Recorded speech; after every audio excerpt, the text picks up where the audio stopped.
Equality की लड़ाई हम अकेले नहीं लड़ सकते और अब वो टाइम आ चुका है, या तो घर बैठ के सड़कर मरे या बाहर निकले और लड़कर मरे, और याद उसे ही रखा जाएगा जो लड़ेगा।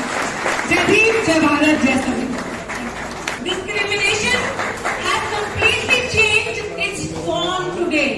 वो आपको दिखेगा नहीं, वो आपके साथ एकेडमिकली जो जाती है, जो कभी नहीं जाती है, जो कि महिलाओं को कभी भी आप किसी मंदिर की मुख्य पुजारी नहीं देखोगे, किसी मंदिर की मौलाना नहीं देखोगे, किसी चर्च की पादरी नहीं देखोगे, लेकिन उसी महिला को आप एक शिक्षिका देखोगे, प्रधानमंत्री देखोगे, मुख्यमंत्री देखोगे, राष्ट्रपति देखोगे आज के दौर में, और कलेक्टर देखोगे, IAS ऑफिसर देखोगे, क्योंकि जो अधिकार धर्म आपको नहीं देता, वो अधिकार संविधान आपको देता है।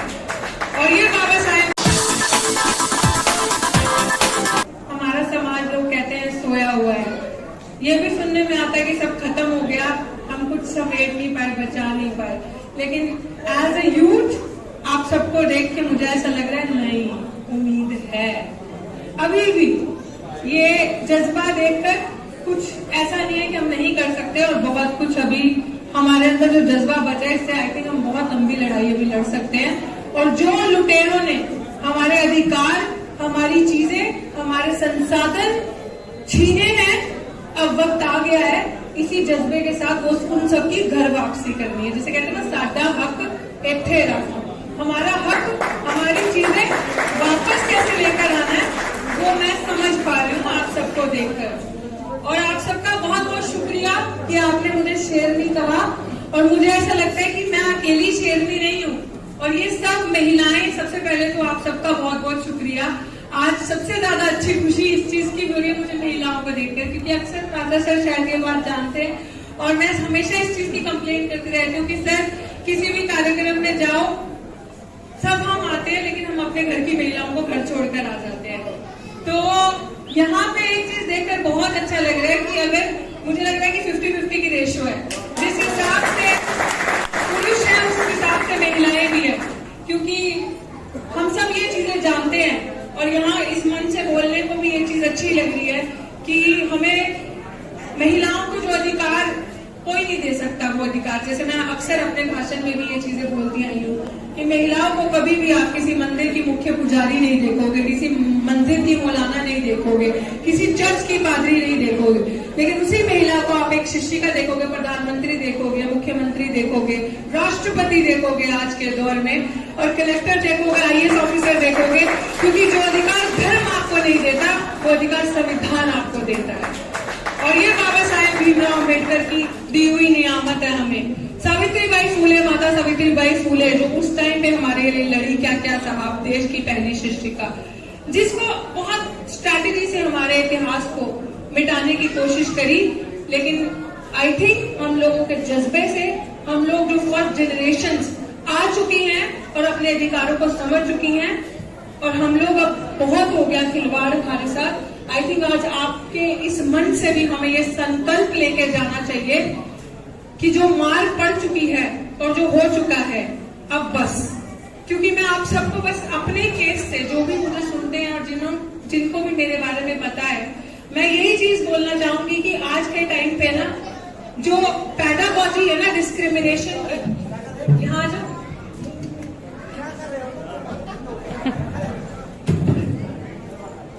जो पैडागॉजी है डिस्क्रिमिनेशन की, छुआछूत की, भेदभाव की ना, वो बदल चुकी है। लोग आपको कहेंगे अब कहाँ भेदभाव होता है आपके साथ, अब कहाँ डिस्क्रिमिनेशन होता है, अब ये सारी चीजें बदल चुकी हैं, ये आपके साथ नहीं होती।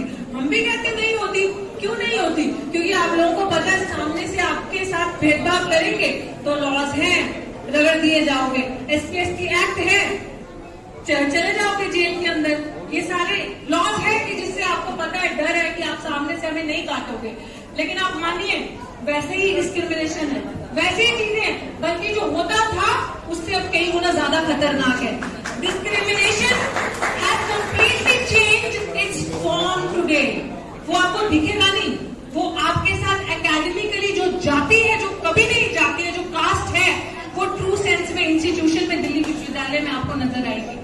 रोहित वेमुला के साथ जो हुआ, पायल तड़वी के साथ जो हुआ, लिव्ड एग्जाम्पल थी कास्ट डिस्क्रिमिनेशन के इंस्टीट्यूशंस में जो होता है। आपके साथ अब भेदभाव आपको छू कर नहीं किया जाएगा, आपके रास्ते कैसे काटने हैं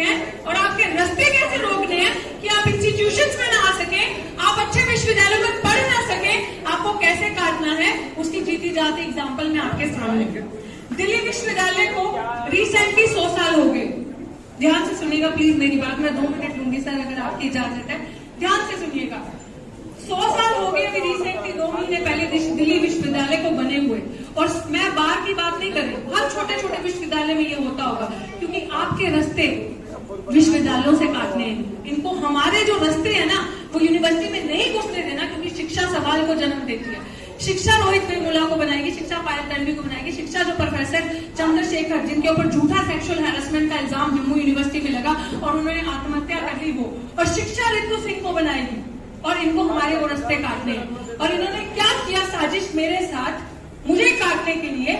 मेरे साथ आई थिंक मेरे वकील एडवोकेट महमूद राचा, जिनकी वजह से आज मेरे हाथ में ये माइक है और जिनकी वजह से शायद आज मैंने वो रास्ता नहीं चुना जो रोहित वेमुला और पायल तन्वी ने चुना।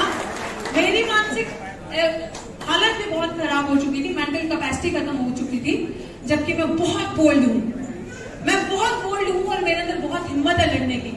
लेकिन मेरा रास्ता काटने के लिए मेरे अगेंस्ट फर्जी डॉक्यूमेंट बनाए, फर्जी चीजें बनाई। मैं इस चीजों पे ज्यादा नहीं बोलूंगी, सर इस चीज पे एक्सप्लेन करेंगे।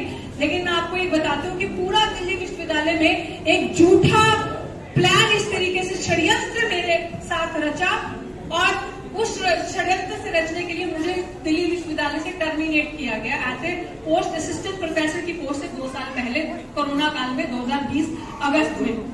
लेकिन आप सोचिए कि पहला केस एक ऐसा होगा 100 साल के इतिहास में जिसके ऊपर दिल्ली विश्वविद्यालय की जो प्रधानाचार्य जो प्रिंसिपल है दिल्ली विश्वविद्यालय में, दौलत राम कॉलेज के प्रिंसिपल पे, मनुवादी प्रिंसिपल पे एफआईआर हुई SC/ST एक्ट के अंदर इस शख्सियत की वजह से, SC/ST एक्ट में। और ना कि सिर्फ प्रिंसिपल पे, दिल्ली यूनिवर्सिटी के रजिस्ट्रार पे भी SC/ST एक्ट में मुकदमा दर्ज हुआ। और मुकदमा दर्ज ही नहीं, अभी ये सिचुएशन आ चुकी है कि उनके ऊपर चार्जशीट भी दर्ज हो गई 17 सितंबर को। लेकिन सिर्फ जाति जो कभी नहीं जाती कि वो अपर कास्ट जाति से हैं, मनुवादी हैं, संघ के साथ रिश्ते हैं, तो वहीं हमारे दिल्ली यूनिवर्सिटी का एक प्रोफेसर जो एक लाइन लिख देता है उसको आप उठाकर प्रोफेसर रतनलाल उसी समय जेल में डाल देते हैं। और वहीं आप निर्देश सिंह अगर यहाँ पे है तो मुझे नहीं पता, अगर वो प्रश्न करती है, सही सवाल करती है, सवाल उठाती है, तो आप उन पर FIR कर देते हो। समाज की बच्चियों पे बहुत आसान है, दलित आदिवासियों की बच्चियों के कैरेक्टर पे खेलना और उनको इस तरीके से निछावर करना उनकी इज्जत को। बट ये एक ऐसी मिसाल केस बना है कि मैं आप सबसे, मेरी समाज से तो वैसे तो मेरा हक बनता है अपने समाज से अपील करना, लेकिन मैं रिक्वेस्ट करती हूँ आपसे, मेरे समाज से, कि कुछ भी ऐसा कीजिए। 28 तारीख को एक हम प्रोटेस्ट करने जा रहे हैं दिल्ली विश्वविद्यालय में, जो मैंने प्रोटेस्ट कॉल नहीं किया, समाज के कुछ इस तरीके से जो चिंतक है समाज के, सामाजिक जो लोग हैं बड़े, उन्होंने कहा है कि हम दिल्ली विश्वविद्यालय के बाहर प्रोटेस्ट करेंगे 28 तारीख को सुबह, और हम मांग करेंगे, इमीडिएट मांग, suspend that professor doctor Savita Roy principal जो है, सस्पेंड किया जाए, इमीडिएट टर्मिनेट किया जाए उन्हें, और अरेस्ट किया जाए, और अरेस्ट किया जाए, सस्पेंड किया जाए दिल्ली यूनिवर्सिटी के रजिस्ट्रार को, क्योंकि दोनों इस साजिश में शामिल थे। और मैं आप सबसे ये रिक्वेस्ट करती हूँ कि प्लीज इस लड़ाई को मेरा साथ दें, क्योंकि जब जीते जी समाज की एक बच्ची आपसे कह रही है कि मैं जातिगत भेदभाव का शिकार हूँ, मैंने हिम्मत नहीं हारी। मैं समाज को, शायद उनकी क्या परिस्थितियां रही होंगी रोहित वेमुला और पायल तन्वी की, कि उनकी मेंटल कैपेसिटी खत्म हो गई और उन्होंने सुसाइड का रास्ता चुना, लेकिन मैं उस रास्ते पे नहीं जाऊंगी। मैं चाहती हूँ कि समाज के किसी भी इंसान के साथ, किसी भी बच्ची बहन के साथ अगर कुछ ऐसा हो तो वो सबसे पहले कॉल डॉक्टर रितु को लगाए, और चाहे वो दिन हो, चाहे वो रात हो, चाहे वो कोई भी वक्त हो, उजाला हो, अंधेरा हो, सबसे पहले आप इस भी जागती लड़की की मिसाल ले लें, आप खड़ा पाएंगे मुझे आपके साथ। चाहे वो लीगल हेल्प चाहिए होगी, आपको किसी भी चीज की मदद चाहिए होगी, मैं आप सबके साथ खड़ी रहूंगी, क्योंकि अब हम अपने प्राणों की आहुति नहीं देंगे। अपने बल से और अपनी हिम्मत से इनको जेल का रास्ता दिखाएंगे और इनको सलाखों के पीछे पहुंचाएंगे। यही मेरी आप सबके साथ एक विनती है, एक रिक्वेस्ट है, और मैं इन्हीं शब्दों से अपनी वाणी को विराम दूंगी। और बहुत सारे आई थिंक यहाँ पे लोग हैं जिनको मैं सुनना चाहूंगी, और आप सबसे यही मेरी उम्मीद है कि बाबा साहेब के सपने को हमने पूरा करना है। समानता का अभी दिवस भी हमने मनाया है, इक्वालिटी की लड़ाई हम अकेले नहीं लड़ सकते, और अब वो टाइम आ चुका है, या तो घर बैठ के सड़ कर मरे या बाहर निकले और लड़कर मरे। और याद उसे ही रखा जाएगा जो लड़ेगा। जय भीम, जय भारत, जय संविधान।